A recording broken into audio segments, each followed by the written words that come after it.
That night, Naomi decided to take matters into her own hands. She couldn't keep relying on rituals that might not work.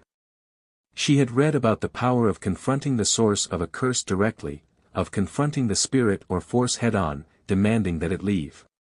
If it was going to end, it had to end now. In the dead of night, she entered the basement, where the presence felt the strongest.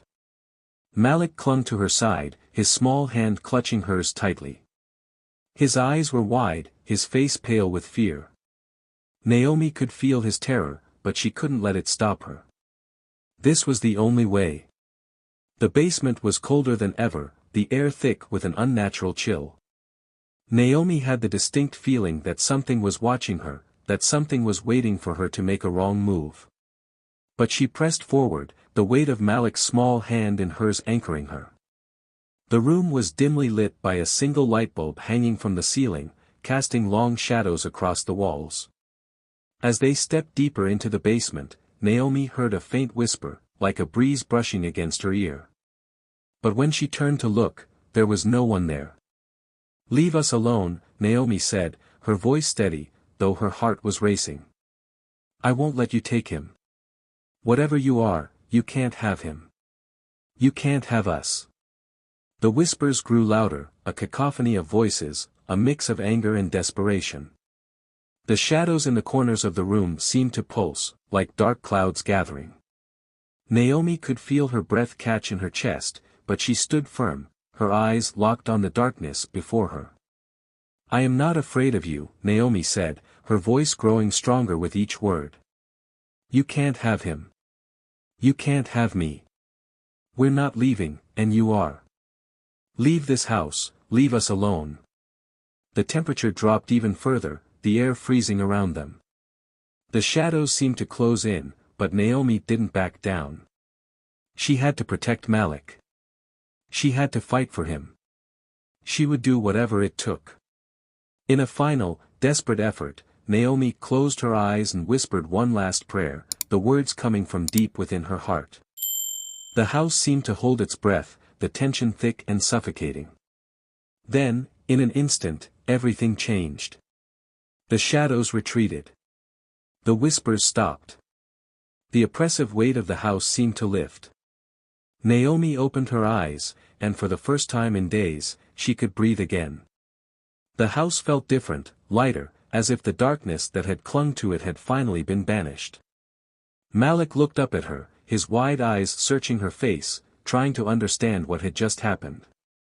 "Mom, is it over?" he asked, his voice trembling. Naomi looked around, her heart still racing, but she knew that the worst had passed. The house was no longer a prison. The curse had been broken. She nodded, pulling Malik into her arms. "Yes, baby. It's over. We're free." They left the basement together, walking back into the light of the house. It wasn't perfect, and it would never be the same, but it was theirs now.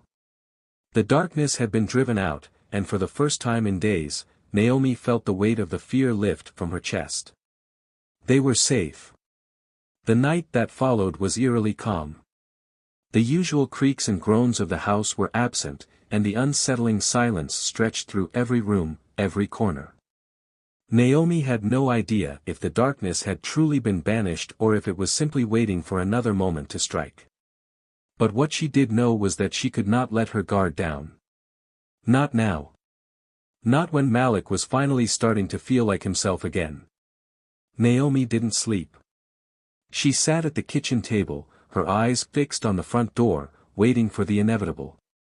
Her mind raced as she thought about the encounter in the basement. The power she had felt in that moment, the overwhelming sense of control over the darkness.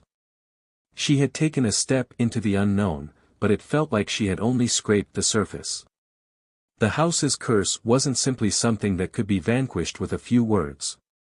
It was deeper. More entrenched. But Malik was still here, safe and sound, and that was the one thing that mattered. He was the reason she fought so hard. He was the reason she would never give up. As dawn began to break, casting a soft glow across the windows, Naomi felt a shift in the air. It was subtle at first, a slight change in the atmosphere, a pressure she couldn't explain. Then, as the sun's rays streamed through the glass, the walls seemed to breathe in and out. The air in the house was thick again, suffocating. Naomi stood abruptly, her heart hammering in her chest. From upstairs, she heard Malik scream. The sound tore through the house, and Naomi's blood ran cold. It was a cry of terror, of pure, unadulterated fear. Without thinking, she sprinted up the stairs, her legs moving faster than her mind could process. She burst into Malik's room to find him standing in the middle of the floor, his hands clenched into fists, his face twisted in horror. His eyes locked on something in the far corner of the room, where the shadows seemed to pulse, alive with malevolent energy. "No!" Naomi screamed, rushing toward her son. "Malik, get away from it!" But as soon as she moved, the room seemed to shift. The shadows stretched across the walls like tendrils, grasping at her, pulling her into the darkness. The air became cold again, impossibly cold, and she felt the house grow heavier, more oppressive. Then, in the corner of her eye, she saw something she had only read about in the journal. A figure, dark and distorted, standing at the edge of the room. Its face was an unrecognizable blur, a sickening mix of anger and despair, with eyes that burned like coals. It was the source of the curse. The thing that had plagued the house for so long. Naomi's breath caught in her throat, but she didn't hesitate. She didn't falter. She had faced this thing once before, and now it was time to finish it. "Leave him alone!" Naomi shouted, her voice trembling but full of authority. "You don't belong here. You never did." The figure only seemed to grow larger, its presence suffocating, pulling the very air from her lungs. The shadows grew darker, wrapping around Naomi and Malik, tightening their grip with every second. She could feel its power, its malevolent force trying to swallow them whole.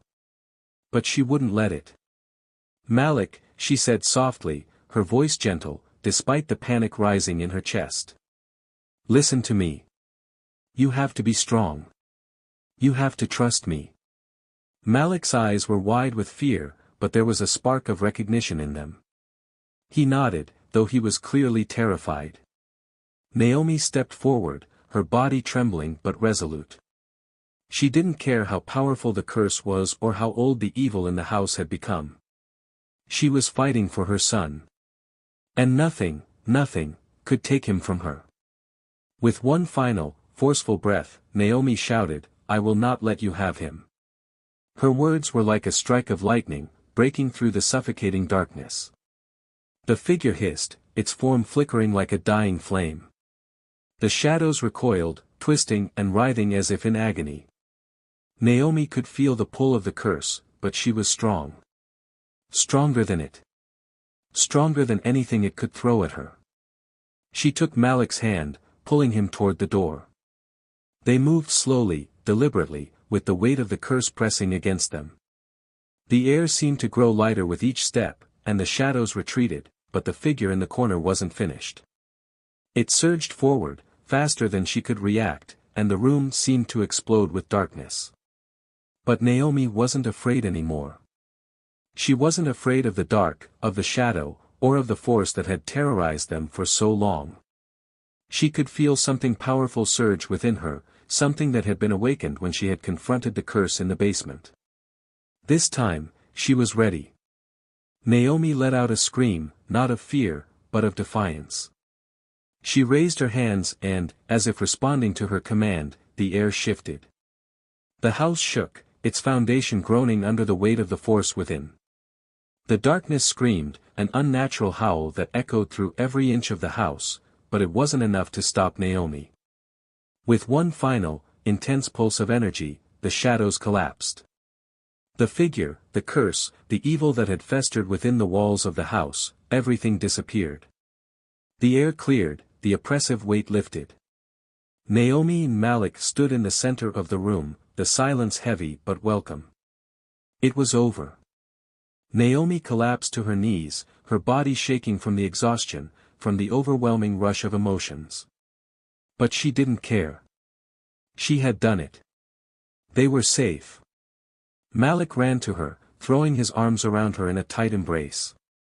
"Mom, you did it," he whispered, his voice thick with emotion. "I did it for you, baby," Naomi whispered back, her voice hoarse, but filled with love. "I'll always do it for you." And for the first time in days, the house was quiet. Not just the silence of fear, but the peaceful kind. The kind that comes after a storm has passed. Thank you for listening to A Single Mother's Nightmare, Dark Secrets of the House She Can't Escape. If you enjoyed this chilling tale, don't forget to like and subscribe. Share your thoughts in the comments below, and be sure to check out the other stories popping up on your screen. Stay tuned for more spine-tingling adventures.